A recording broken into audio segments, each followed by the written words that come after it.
So Module 3 Structural Geology and Rock Mechanics. Course name is Engineering Geology and course code 18CV36 for third semester Civil Engineering, Session 3. Rock Quality Designation, that is RQD. This RQD was developed by Deere in 1967 to provide a quantitative estimation of rock mass quality from drill core logs. In drilling, there are three types of drilling. One is RC drilling, reverse circulation, second DTS drilling down to the hole, and third is core drilling or diamond drilling. In RC drilling and DTS drilling, you can get some rock fragments or rock powders, but in core drilling, you will be representing the particular rock body with structures, if any structural events. So RQD is defined as the percentage of intact core facies longer than 100 mm, that is 4 inches, in the total length of core. In a core drilling, there is a one barrel that up to 3 meter long with associate with some diamond bit, where it can, if diamond by diamond bit, that it will be cut the rock in a 5.5 centimeter diameter centimeter core. While it is cutting the rock, that core will be inserting in a barrel. If while the rock will stop to the cut, so they will remove the barrel and they are exhausting the cutted core material in a core box. That where they are stopping that drilling, that called a run, one run. In one run, the whatever recovery core, in that core for RQD study, they are considering more than 10 centimeter long length core, but less than 10 centimeter they will not consider for analyzing of RQD. Here 2 meter run is there in a core.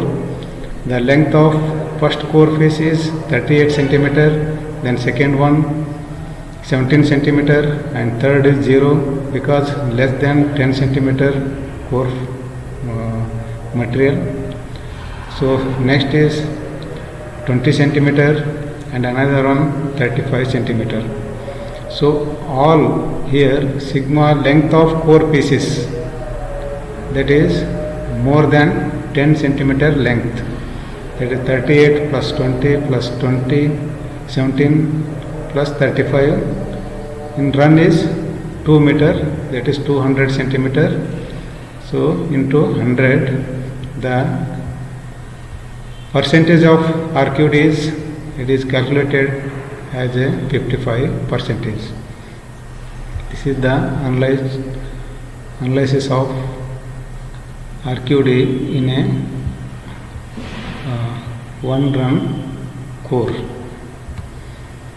The core should be least NW size, means in that bit, diamond bit, it's having some NW, HW and NQ bit, but here at least they should be using NW size, that is 54.7 mm or 2.15 inches in diameter, and should be drilled with a double tube barrel. The procedure is measurement of the length of core pieces and the calculation of RQD. RQD is intended to represent the rock mass quality in situ. Rock structure rating. This rock structure rating, RSR, is a quantitative method for describing quality of a rock mass. there are considered two general categories. One is geotechnical parameters. In geotechnical parameters, we are first observing rock type, then joint patterns in a particular rock, then joint orientations and type of discontinuities, any major faults, shears and folds, then rock material properties, even weathering. So second one, construction parameters. In construction parameters, we are observing the size of tunnel, direction of drive and method of excavations. So geological site characterization, dam foundations and rock foundation treatment for dams. So narrow river value. In narrow river value, the cost of dam construction will be less. In dam site, bedrock at shallow depths, the safety and stability of a dam has to be physically very strong, also very stable. In regolith region, because high weathered profile in such type of bedrock will not suitable for dam sites, but shallow depth of hard rock will be very suitable. Dam site competent rocks for safe foundation.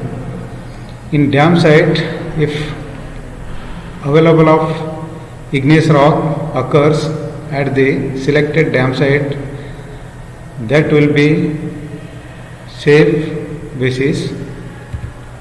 Dam site suitability of igneous rocks. The occurrence of massive plutonic or hypobasal igneous rocks is the most desirable at the dam site due to the strong and durable. Even these plutonic and hypobasal rocks will be absence of porosity and permeability, so that also is most important and suitable for dam sites.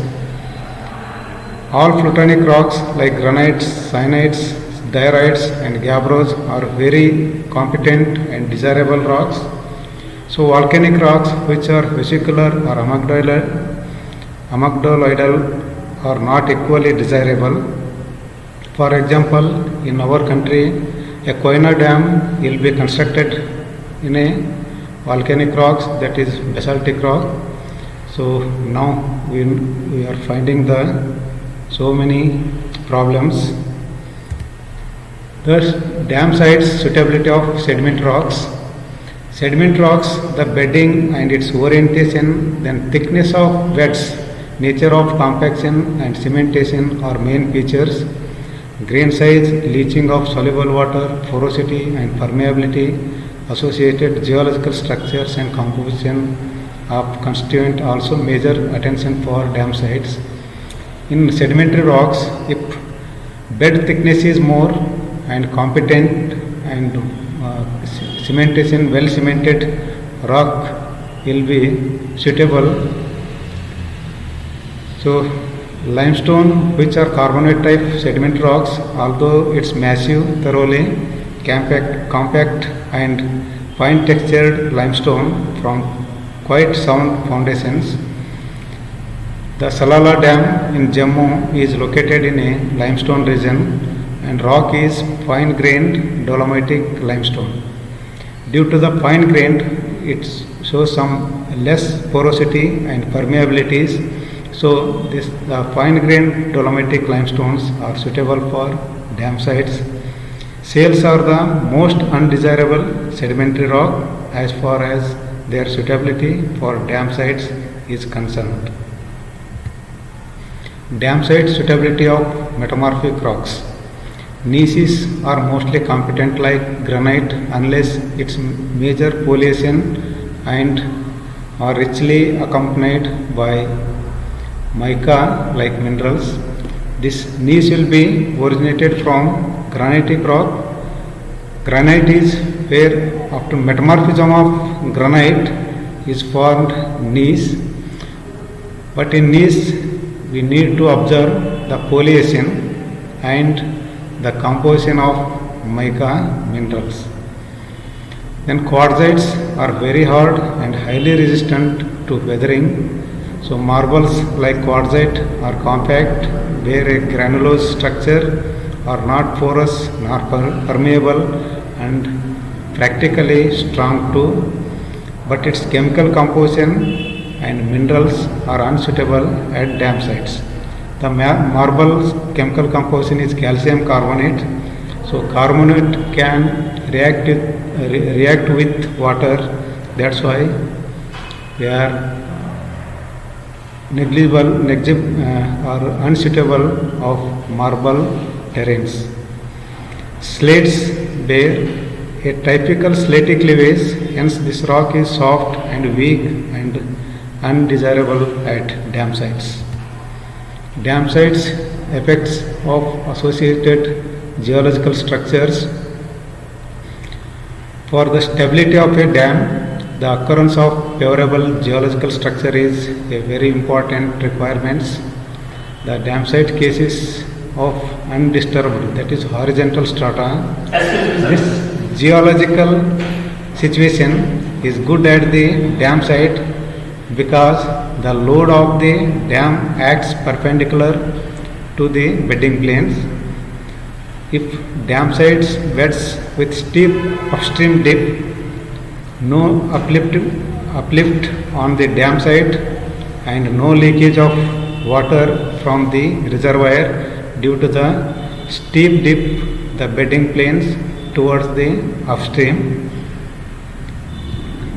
So sites beds with steep downstream dip, the resultant force and bedding planes are nearly parallel, which means that the beds will be even less competent.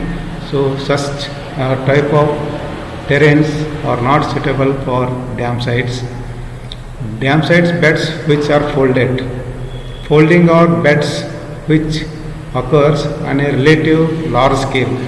If folding large scale folds is suitable for dam site, where considering the locally formed fold or small scale folds.